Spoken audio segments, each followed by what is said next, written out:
যে ইমানদারদের জন্য পূর্ব দিকে, পশ্চিম দিকে, উত্তর দিকে, দক্ষিণ দিকে মুখ করার মাঝে কোনো কল্যাণ নেই। কল্যাণ হলো ঈমান আনার মাঝে, আর কি, আর হলো মানব সেবার মাঝে।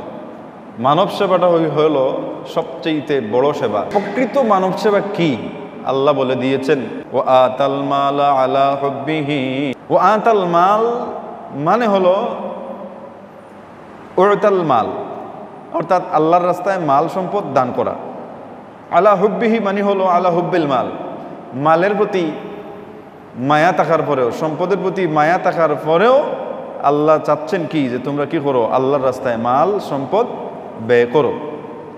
এই জন্যই তো হাদিস শরীফের মধ্যে আছে, আল্লাহ রসুল ইরশাদ ফরমান, দান সদকা করার উত্তম সময় হলো ধনী হওয়ার আকাঙ্ক্ষার সময় এবং সুস্থ শরীরে থাকা অবস্থায় যে দান করবা, এই দানটা হলো উত্তম দান এবং উত্তম সময়।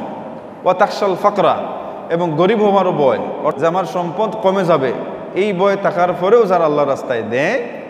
আর তোমরা দান করব বলে তোমরা এত দেরি করো না, যে এখন নয়, আরও কিছু সম্পদ হোক তো দান করে দেব, আরও কিছু হলে আমি দিয়ে দেব। এইরকম বলতে বলতে তোমরা দান করবে বলে এত দেরি করো না, যে দেরি করতে করতে একেবারে তোমার রুহুটা হলকুমের গেছে, কন্ট্রোনালির গেছে এসে যায়।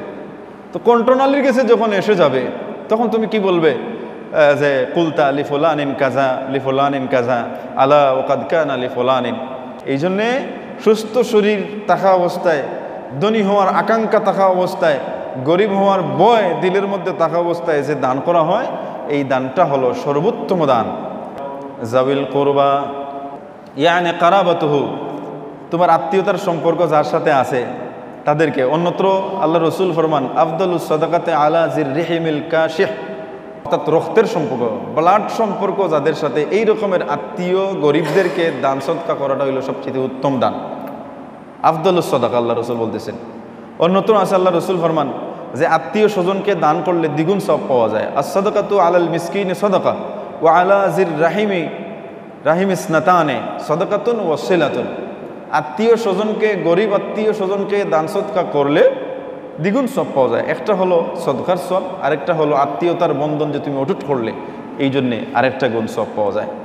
এই জন্য হাজিরিনে কেরাম, সামিন এজাম, তাহলে দেখা গেল যে আত্মীয় স্বজনের সাথে সম্পর্ক রাখা, আত্মীয় স্বজনদেরকে বেশি বেশি করে দান সদকা করা, এটা হলো মানব সেবার প্রথম একটা কাজ। আল্লাহর রাস্তায় যে দান আমি করবো, দান সদকার মধ্যে প্রথম দান সদকা করবো কাদেরকে, আত্মীয় স্বজনদেরকে।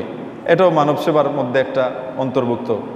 এখন আমি নামাজ পড়ি, রোজা রাখি, আত্মীয়তার সম্পর্ক আমার সাথে নাই, তাহলে আত্মীয়তার সম্পর্ক যদি থাকে না, তাহলে জেনে রাখা উচিত তোমার এই নামাজ রোজায় কোনো কাজ আসবে না।